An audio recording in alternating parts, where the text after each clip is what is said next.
बिस्मिल्लाहिर्रहमानिर्रहीम। अस्सलाम वालेकुम नाज़रीन, मैं हूं डॉक्टर ग़ज़ाला इदनान। मैं आप लोगों के साथ अपने फेसबुक पे यूट्यूब चैनल डीजीए से मुखातब हूं।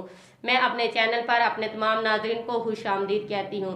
मेरा आज का टॉपिक है हामला ख़वातीन के बारे में कि हामला ख़वातीन को क्या नहीं खाना चाहिए, कौन सी चीज़ें इनको खाना मना है।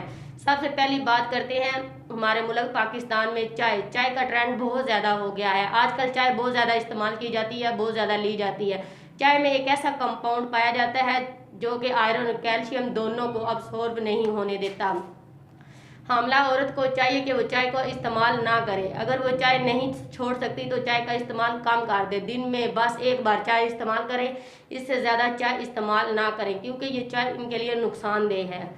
इससे आगे आप बात करते हैं कॉफ़ी के बारे में। कॉफ़ी का इंटेक प्रेगनेंसी के अंदर बहुत ज़्यादा इस्तेमाल नहीं करना चाहिए। अगर आप कॉफ़ी पीने के आदी हैं तो कोशिश करें 1 से 2 कप से ज़्यादा कॉफ़ी इस्तेमाल ना करें। ब्लैक कॉफ़ी का इस्तेमाल बिल्कुल ममनू है, वो आपको बिल्कुल इस्तेमाल नहीं करनी चाहिए। अगर आप करते हैं इस्तेमाल तो उसको ख़त्म करें, पीने की आदत को ख़त्म कर दें। ये स्टमक को ख़राब करती है। प्रेगनेंसी में वैसे भी आपको उल्टी और मतली हो रही होती है, इसलिए कॉफ़ी से आपको अवॉइड करें। पाकिस्तान के अंदर अल्कोहल इंटेक बहुत ज़्यादा नहीं है, लेकिन देखा जा रहा है कि ये ट्रेंड अब आ रहा है। अल्कोहल को प्रेगनेंसी के दौरान नहीं इस्तेमाल करना चाहिए। ये बच्चे पर बहुत से बनावटी नकाइश पैदा करने का सबब बन सकता है। तीसरी बात, फल और सब्जियां। हम लोग आप लोगों को फल और सब्जियां इस्तेमाल करने का मशवरा देते हैं और कहते हैं कि फल और सब्जियां ज़्यादा से ज़्यादा इस्तेमाल करें, इनकी बहुत ज़्यादा इंपॉर्टेंस है, लेकिन ऐसा होता नहीं है। जो भी लोग फल और सब्जियां इस्तेमाल करते हैं वो अगर करते भी हैं तो उनको अच्छी तरह वॉश नहीं करते। फल और सब्जियों को हमेशा अच्छी तरह वॉश करके इस्तेमाल करनी चाहिए। प्रेगनेंसी में वॉशेबल सब्जियां और फल इस्तेमाल करें। उसकी वजह ये होती है कि इसमें बैक्टीरिया होता है जो कि आपके स्टमक को अफेक्ट कर सकता है, क्योंकि प्रेगनेंसी में स्टमक की इम्यूनिटी बहुत लो हो चुकी होती है। इसलिए जो भी फल और सब्जियां इस्तेमाल करें उसको पहले अच्छी तरह वॉश कर लें। फल जो है उसमें पाइनएप्पल और पपीता आपको बिल्कुल इस्तेमाल नहीं करना। पाइनएप्पल और पपीता प्रेगनेंसी में बिल्कुल भी इस्तेमाल नहीं किया जाता। इसके अलावा जो भी फ्रूट्स हैं आप वो इस्तेमाल कर सकते हैं प्रेगनेंसी में। बाज़ लोग ये भी सवाल करते हैं कि अंडा गर्म होता है, क्या हामला औरत अंडा इस्तेमाल कर सकती है? तो नहीं, हामला औरत अंडा इस्तेमाल कर सकती है, इसमें कोई किसी किस्म का मसला नहीं है। इसके अलावा हामला औरत को फ़िश भी इस्तेमाल करवाई जा सकती है, मगर ज़्यादा फ़िश इस्तेमाल नहीं करनी। इसमें प्रोटीन होती है जो ज़्यादा अगर मिकदार में ले ली जाए तो हमारे स्टमक पर अफेक्ट कर सकती है, इसलिए कम मिकदार में इस्तेमाल करें। एक खास किस्म की फ़िश होती है जिसको हम इस्तेमाल करने से मना करते हैं, वो फ़िश समंदरी फ़िश होती है।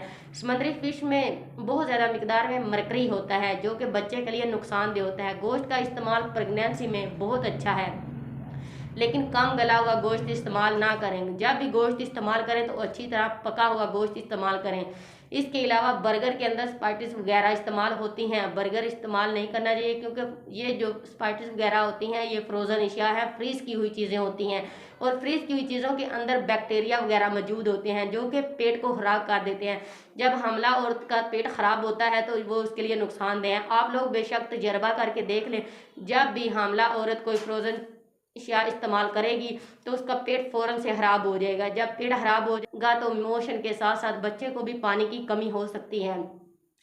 इस तरह से बाज़ लोग ये भी सवाल करते हैं कि ड्राई फ्रूट हम खा सकते हैं या नहीं। तो नाज़रीन, ड्राई फ्रूट आप इस्तेमाल कर सकते हैं, हैंडफुल की मिकदार तक इस्तेमाल कर सकते हैं, इससे ज़्यादा मिकदार में आप लोग इस्तेमाल नहीं कर सकते। सबसे अच्छी बात यह है कि रात को इन ड्राई फ्रूट्स को आप पानी में भिगो कर रख दें।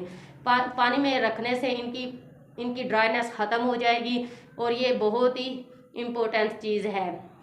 तो फिर आप ये फ्रूट इस्तेमाल कर सकते हैं।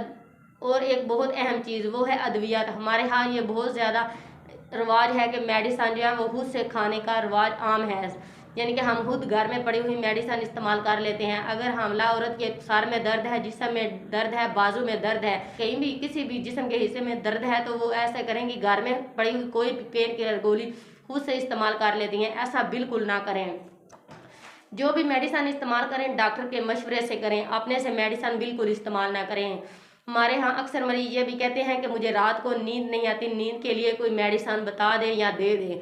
हमला खतून के लिए नींद की मेडिसिन बहुत ज़्यादा खतरनाक है। स्पेशली बच्चे के ब्रेन की डेवलपमेंट नहीं होती, ये बच्चे की नींद की गोली जब बच्चे के ब्रेन की डेवलपमेंट को मुतासर कर देती है। आपके अंदर जो भी डोपामीन सेल प्रोड्यूसर होते हैं, वो बहुत सारे न्यूरोट्रांसफर होते हैं, इनके नीचे की बनने की जो स्पीड होती है उसको ये कम कर देते हैं नींद की मेडिसिन वगैरह। इसलिए नींद की मेडिसिन बिल्कुल इस्तेमाल नहीं करनी चाहिए। इसके अलावा दूध का इस्तेमाल आप कर सकती हैं हमला खवातीन, लेकिन कच्चा दूध हरगिज़ इस्तेमाल ना करें, चाहे वो कच्चा दूध सोडे की सूरत में हो या किसी और सूरत में। इस सबसे बेहतर बात यह है कि आप दूध को अच्छी तरह बॉयल करें, इसके ऊपर से फैट उतार दें, इसके बाद इस्तेमाल करें ताकि इसके अंदर जो प्रोटीन और कैल्शियम है वो आपको मिल सके। ज़्यादा फैट लेने की बिल्कुल ज़रूरत नहीं है। तो नाजरीन, ये आज मैंने आपको खुराक बताई है कौन सी चीज़ें हमला खवातीन को नहीं खानी चाहिए। तो उम्मीद करती हूँ आपको आज की मेरी वीडियो पसंद आई होगी। अगर आपको मेरी आज की वीडियो पसंद आई है तो मेरे Facebook page, YouTube channel DGA को लाइक और सब्सक्राइब करें। मज़ीद सब दोस्तों के साथ शेयर करें ताकि सबकी रहनुमाई हो सके। शुक्रिया।